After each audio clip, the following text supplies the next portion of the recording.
দাদা ওটা কি মাসে মাসে 1,500 টাকা পাবো আমি? তাহলে আমি অ্যাপ্লাই করবো। এখনই আমি দেখিয়ে দিচ্ছি তোমাদের, দেখো কীভাবে অ্যাপ্লাই করতে হয়, টোটাল প্রসেসটা দিয়ে দিচ্ছি। তাহলে চলো শুরু করা যাক কীভাবে বেকার ভাতা অ্যাপ্লাই করবো। প্রথমে আমরা গুগলে চলে যাবো, সার্চ বাটনে ওখানে লিখবো যুবসাথী ফর্ম। তারপর আমরা সার্চ করবো Yuvasathi online registration. Online registration click করলে প্রথমে যে ইন্টারফেসটা খুলবে ওখানে দেখবা বাংলার যুবসাথী এগিয়ে বাংলা ওটা আছে, ওটাতে ক্লিক করবে। ওটা ক্লিক করলে এটা প্রথমে পেজ খুলবে। ওই পেজটা ভালো করে দেখো, পুরো ডিটেল দেওয়া আছে, একটু পড়ে নিও। সামনে দেখো লেখা আছে বাংলার শিক্ষিত যুবক যুবতীদের কর্মসংস্থার লক্ষ্যে বিশেষ প্রকল্প, মাননীয় মুখ্যমন্ত্রী মমতা বন্দ্যোপাধ্যায় উদ্যোগে বাংলা যুবসাথী প্রকল্পের শুভ উদ্বোধন। এইগুলোর কিছু কিছু রুলস আছে, যেমন ধরো তোমাদের 21 থেকে 40 বছর বয়স হতে হবে, তোমরা মাধ্যমিক পাস হলেই হবে, ডকুমেন্ট কিছু কিছু লাগবে। তো সেই সিস্টেমটা তোমাদের ভালো করে বুঝিয়ে দিচ্ছি, তোমাদের একটা গাইড খুলে দেখাচ্ছি কীভাবে করতে হবে। যুবসাথী অনলাইন অ্যাপ্লিকেশানে চলে আসলাম। ওর যে লিঙ্কটা দেখতে পাচ্ছ ওই লিঙ্কে ক্লিক করতে পারো বা লগ ইন করতে পারো। লগ ইন করলেই প্রথমে দেখিয়ে দেবে স্বনির্ভর বাংলা ও বাংলার যুবসাথী। এবার পাশে যে যুবসাথী রয়েছে বাংলা, ওখানে দেখো পরিষ্কার করে লেখা রয়েছে অ্যাপ্লাই টু ক্লিক। ওখানে একদম নিউ বলে অ্যাপ্লাই টু ক্লিক অ্যাপ্লাই করলে ওখানে প্রথমে একটা ইন্টারফেস খুলবে। ওর মধ্যে তো আপনি কিছু গাইডলাইন আছে, সেগুলো দেখিয়ে দিচ্ছি।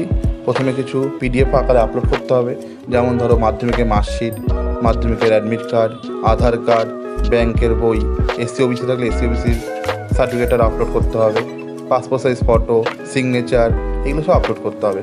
এবার তার মধ্যে 6টা মনে হয় তো তোমাদের আপলোড করতে হবে পিডিএফ ফাইলে, আর 2-3টে আপলোড করতে হবে জেপিজি ফরম্যাটে। তো চলো শুরু করা যাক, কথা না বাড়িয়ে বেশি। প্রথমে লগ ইন করতে হবে। লগ ইন করতে গেলে এখানে ফার্স্টেই তোমাদের মোবাইল নাম্বারটা দেবো। মোবাইল নাম্বারটা দেওয়ার পর ক্যাপচা কোড যেটা আছে, এই ক্যাপচা কোডটা বড় হাতে থাকলে বড় হাত, ছোটো হাতে লিখতে হবে। লেখার পর ভেরিফাই পিনে ক্লিক করবা। ভেরিফাই পিনে ক্লিক করলে একটা সিক্রেট পিন আসবে, ওটা দিয়ে লগ ইন করে নিও। লগ ইন করার পর এই ইন্টারফেসটা খুলবে। প্রথমে mobile number for application, mobile number যেটা দেওয়া আধার কার্ডে আছে ওটাই লিঙ্ক যেটা আছে ওটা দিলেই ভালো হয়। মানে প্রথমে মোবাইল নাম্বারটা দিয়ে দেবা ফার্স্টে, তারপর ওখানে তোমার ফার্স্ট নেম দিতে হবে, তারপর আছে মিডিল নেম থাকলে মিডিল নেম, আর লাস্ট নেম দিতে হবে। লাস্ট নেমটা তুমি দেবা, দেখো ওখানে লেখা আছে। তারপর ব্যাঙ্কের অ্যাকাউন্টের সাথে যে মোবাইল নাম্বার লিঙ্ক আছে ওটা দেবা। তারপর ইমেল আইডি যদি থাকে সেটা দেবা, আর না থাকলে দিতে লাগবে না। তারপর তুমি মেল না ফিমেল না আদার্স সেটা অ্যাপ্লাই করবা।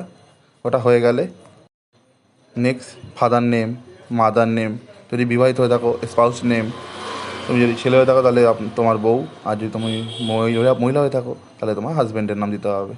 ঠিক আছে, ওটা ম্যান্ডেটারি না, দিলে ভালো হয়, তো তুমি দিয়ে দিতে পারো।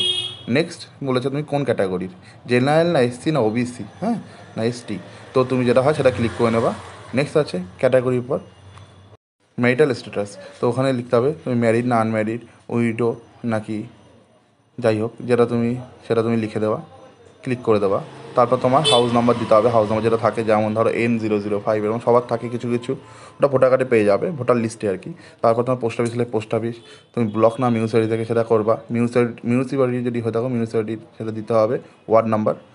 তারপর তোমার village, city, district, ward number, যা যা স্টেট এগুলো সব দিতে হবে। আমি যেমন ওয়েস্ট বেঙ্গল থেকে, তো ওয়েস্ট বেঙ্গল দিয়ে দিলাম, তুমি তোমাদেরটা দিয়ে দেবা। নেক্সট আছে তুমি বোর্ড, এখানে আছে তুমি কোন বোর্ড দিয়ে পাস আউট হয়েছো।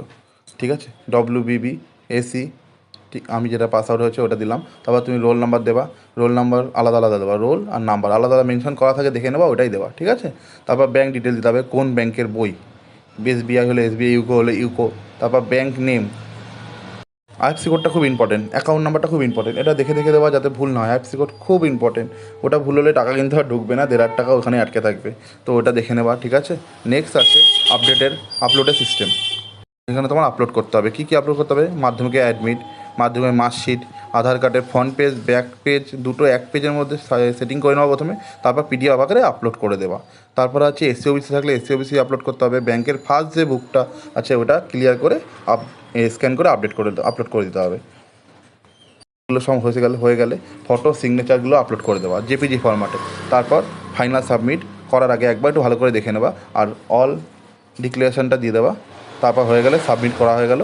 তারপরে একটা ইন্টারফেস খুলবে যেখানে তোমার অ্যাপ্লিকেশন ফর্মের যে ট্র্যাক নাম্বারটা হয় ওটা দিয়ে দেবে, ওটা একটু ভালো করে টুকে রাখবা বা স্ক্রিনশট করে সেভ করে নেবা। ওটা দিয়ে নেক্সট টাইম তুমি যে কোনো চেক করতে গেলে, ট্র্যাক করতে গেলে ওটা দিয়ে ট্র্যাক করতে পারবে। মাঝে মাঝে একটু কাজের ফাঁকে চেক করে নেবা 2-4 দিন পর পর। আশা করি এপ্রিল মের দিকে টাকা ঢুকে যাবে। তো 1,500 টাকা তোমরা পেতে গেলে এই সামান্য কিছু কিছু প্রসিডিউর আছে, অপশানগুলো ফিল করলেই তো তোমাদের ফর্ম ফিল আপ কমপ্লিট হয়ে যাবে। ভালো লেগে থাকলে লাইক, কমেন্ট, সাবস্ক্রাইব করে সাথে থাকো। আমি যাতে আরও এরকম ভালো ভালো ভিডিও তোমাদের জন্য বানাতে পারি, এই জন্য সবাই কমেন্ট করে যেও। তো এতে কোনো টাকা পয়সা লাগবে না, একটু প্লিজ সাপোর্ট করো।